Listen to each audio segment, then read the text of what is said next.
just great to be in a regional again. Congratulations to the 3 other teams. It's not easy to get to a regional. I know that there's teams that do it a lot, seem to do it every year, but you still have to fight your way through it. Everybody has a different road, and I feel good where we are right now, and really glad to be at home.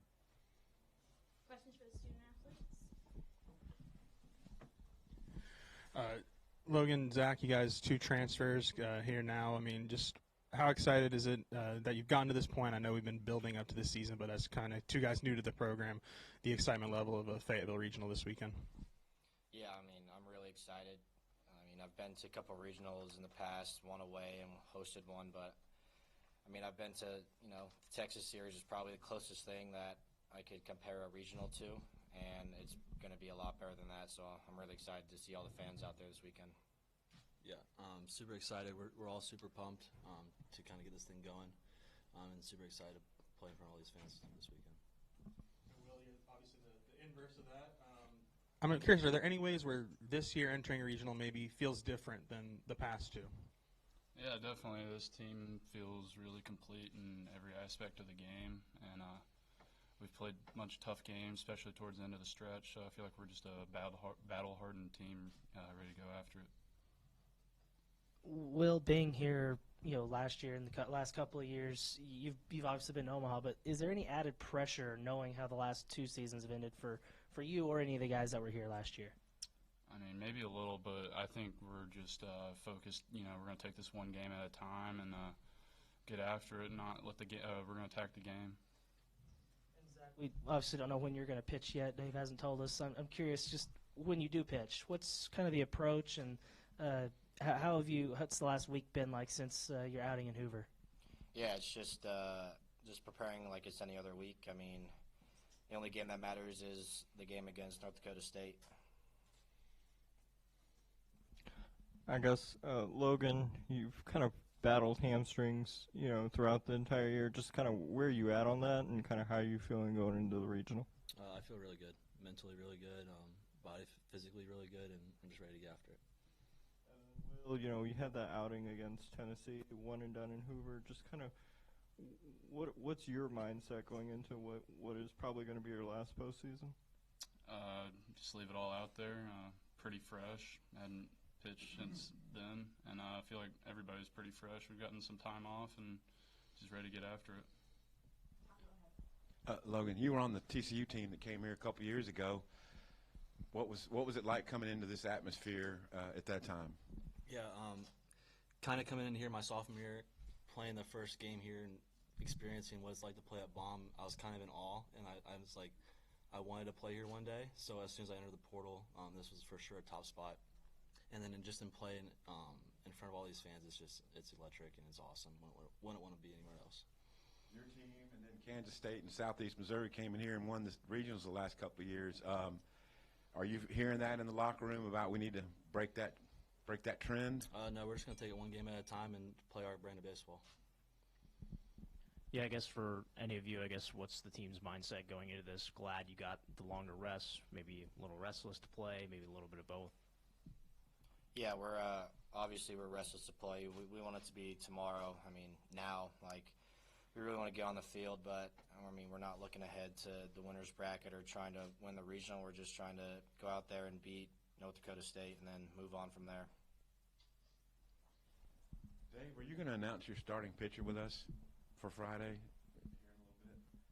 Are we still talking to the players, or am I out? Well, I'm waiting until you get done. You just want to talk to somebody that's sitting in here. If there's a scout report on that. What have y'all seen from the North Dakota State hitting lineup, the 2 pitchers, please? We haven't gone over them yet. I think we're going to after we're done here. The mentality you feel like North Dakota State might be bringing into this game, that kind of nothing to lose type mentality. How would you address that? Yeah, I mean, Arkansas is a team to beat, and everyone wants to come here and beat us on our home field, and that doesn't change with North Dakota State. For any of you guys, North Dakota State's a team that y'all don't probably see very often. I'm curious, whenever the bracket is announced, are y'all looking them up on your phones, or are you waiting until the meetings with the scouting reports and stuff like that? I mean, I pay attention for every team throughout the whole year. I'm looking at my phone, seeing scores around the league and NCAA in general, and I've seen that they've played a lot of, big road games. I saw that they went to LSU and some other big schools, so that's going to be a team that's pretty road tested, so you got to take them serious. Thanks, guys.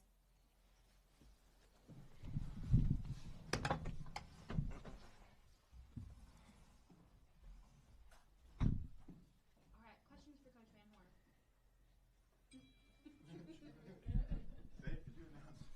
Yeah. The starting pitcher will be Aiden Jimenez. And obviously that's raises eyebrows, or just like, what's the logic there? That was our game plan all along. And, he didn't throw in Hoover, which was okay. Got a chance to get some more rest, Strike thrower. Tough. You got to know him. I know they're going to hit about 7 lefties in their lineup. It's not a lot of power. It's guys that hit the ball through the middle the other way and trying to win the regional. Bottom line, he's a good pitcher. I mean, think about it. He's the guy we give him the ball to when the game's on the line everywhere. 6th, 7th inning, Friday night, Baton Rouge, whatever. That's the only game out of the bullpen it didn't work out. He's gotten one start, didn't go great, but I got to give the team that we were playing a lot of credit for that one. And the depth of your pitching, you feel like for this regional, how suited are you to have enough arms? Yeah, we have enough. Our bullpen's done a great job all year. If you look at the numbers, we're like any team in the country. If you get to a situation where you got to get to Monday, everybody starts to thin out. But for the most part, everybody's got 3 starters and a bullpen, and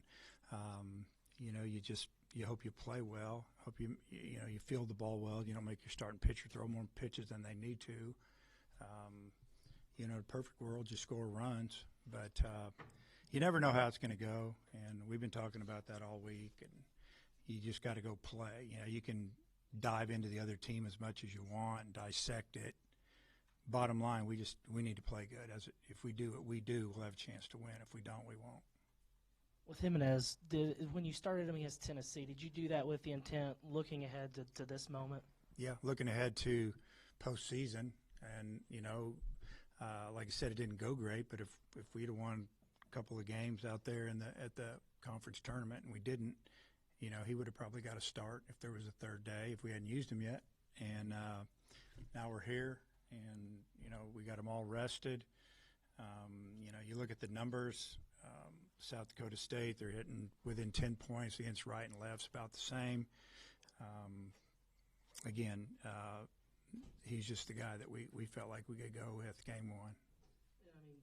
Ever since the beginning of the season, you felt really good about him, whether it be out of the bullpen or whatever. Did you kind of have an inkling like, hey, this is a guy who can maybe evolve into a starter? Yes. Yeah, we were hoping that all along. We didn't think he would progress this far with the arm surgery he had last year. It's been, 15, 16 months now, somewhere in there. We hope that he comes back next year because he's draft eligible. If he does, we feel like he'll be a starter for us. They've done a lot of games in the last 2 weeks. How have you kept the team in a routine?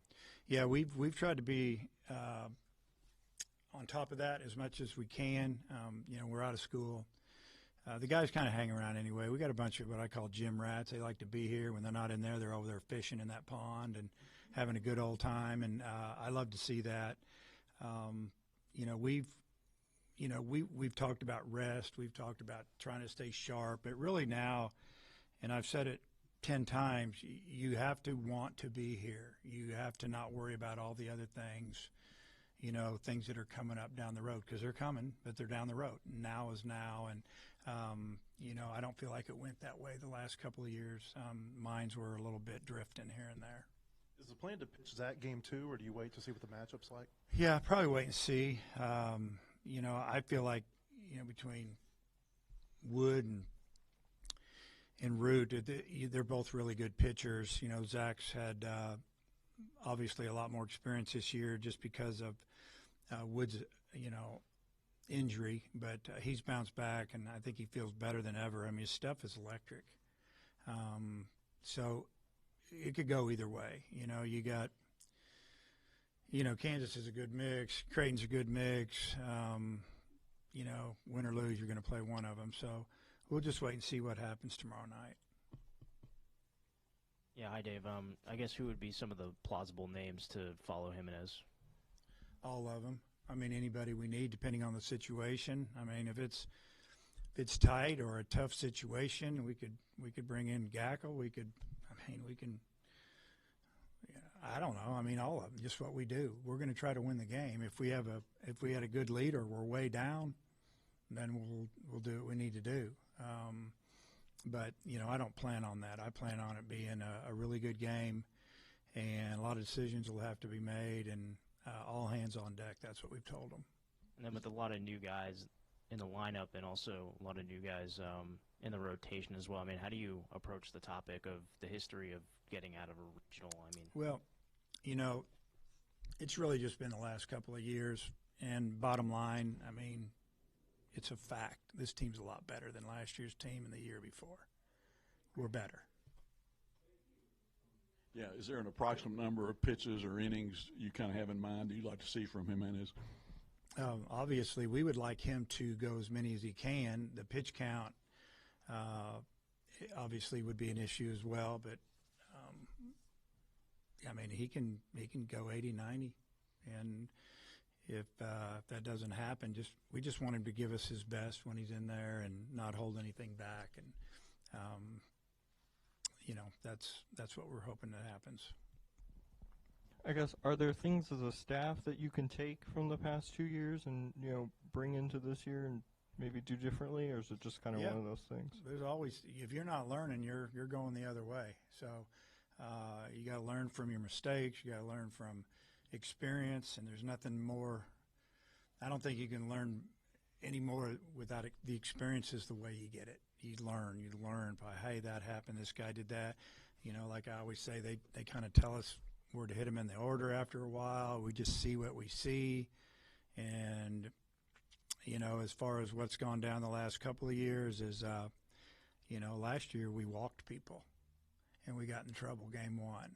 You get a big lead, you're up 8-1, and you're in the fifth inning. So I guess you can probably figure I still remember it. And then your pitcher goes out and walks like the base is loaded, and we just punched in 5 runs. And next thing you know, it's 8-8, and we're using our better bullpen arms on Friday, which is okay if the game's tight, but we should have blown that game out. And we got to use Gackle for who knows how many innings, and so he's going to be a little bit tired the rest of the weekend, and we end up scoring the next 8 runs. But we'd already used a couple guys before we got that game. And what you do today is going to affect tomorrow and the next day, and it really did. So, hopefully our guys will go out and pitch well. Hopefully we'll field well. We didn't field well in the first inning the other day against Ole Miss, and it cost us the game. And, they didn't score the rest of the game. We scored in the bottom of that inning and the bottom of the second. So, yeah, I mean, there's a lot to learn, and hopefully, cut that off at the pass pretty much. If something like that happens again, we're deeper in our bullpen than we were last year. We won't wait quite as long. North Dakota State. Coach Oaks, his dad was at Minnesota for a long time. Back to your Big Ten days. Any relationship there? Do you know him at all? No, I don't know him real well. I know he's done a tremendous job there. I think he played there, coached there, assistant. I'm not sure exactly, but I respect everything he's doing. I coached in the North at Nebraska. You spend 90% of your time inside when you get back from the holidays, and then you go on the road and you play and you lose, and then you win one, you lose 2, you lose. It's tough, and but what you do is you bond as a team, and you get better, and you get tougher, and that's exactly what I feel that we're getting into tomorrow, is a team that is confident that they can win in this environment because of playing at Alabama, LSU, DBU, Tulane, those type of schools, Minnesota. They're not scared. Now, that's why I keep telling our team it's all about how we play. It's about what we do. They're going to do what they do. we need to stop it, and then we need to do what we can do. What have you seen from? I know they haven't announced a starter, but Nolan Johnson, their lefty pitcher. I mean, it seems like he's gotten a lot better as the season's worn on. Yeah, he's really good. Good changeup. You know, lefties hit him a little bit better if you look at the batting average against, and that's usually because it slows the changeup down a little bit. So obviously we got to hit the fastball when we get the opportunity, but we can't chase his changeup, and there might be some counts we need to maybe sit on it a little bit. And you know, we've done a pretty good job with lefties with a changeup this year. You never know when that's going to change. Some guys just have one that's kind of as they say, the old Bugs Bunny changeup. It's hard to hit. It just dances around. And those of you that are our age have seen the cartoon when the ball just kind of stops and then it moves. Yeah, anyway. So half of you don't know. But, you know, I'm not saying he's got that one, but he's got good stuff, and he competes. And the other thing is he's pretty tough. I mean, if you throw 119 pitches on a Wednesday and you come back on Saturday and you start the game to get here, winner take all against Oral Roberts on 2 days rest, I think, and he threw 40-some pitches, then you got a serious desire to win. You're looking out for the team more than yourself, and I'm sure that his players play really hard behind him. Coach, is there anything else about North Dakota State that has stood out when you've been looking at film and everything? Yeah. Maybe a few things, a couple things that I don't want to mention that we've noticed, but just that they just play, you know, and they seem to play free, and you know, they lost a lot of games early, and they learned how to handle losing a little bit, and they like winning, and they fought to win, and they fought to get here. So it's going to definitely be a game that I don't think anybody's going to be backing down. Hey, Coach. These two teams, Arkansas and North Dakota State, don't meet very often. The last time you were a player here, do you remember those games at all against North Dakota State? Yeah, my wife pointed it out to me last night. She shows me her phone and says, "You're in the lineup." And I said, "Oh, we probably played them over spring break when I had a fractured ankle, or not ankle, a heel. We used to play on this AstroTurf up there where the parking garage is. And now it's the parking garage / football practice field. And the turf had a pad under it and asphalt. Well, there wasn't much pad. Long story short, a little crack in my heel. And we played 2 games a day against teams from, you know, like Division II teams. We played Ozark. We played whoever. And I remember I wasn't playing much, and I was thinking, man, everybody's really jacking their average up right now. I got to try to catch back up. But when she showed it to me, it had me DHing, and I'm like, I never DH. I played second base every day, it seemed like, when I was healthy. So I think might have been just coming off of that. And I looked at the scores, and I looked at who pitched. It was a good memory. But, yeah, I don't remember anything about it, to be honest with you. Dave, one of those box scores though lists you as having a triple. So if you had a cracked heel, I was limping around probably. I did most of my damage in league play. Look it up. I'm just kidding. But yeah, it was. I remember that week because nobody was at school back then, and here we are playing 2 games a day and eating lunch, if you call it lunch, at the field between games. It was different times back then. Coach Bryan did a great job. Thank you, Coach. Okay.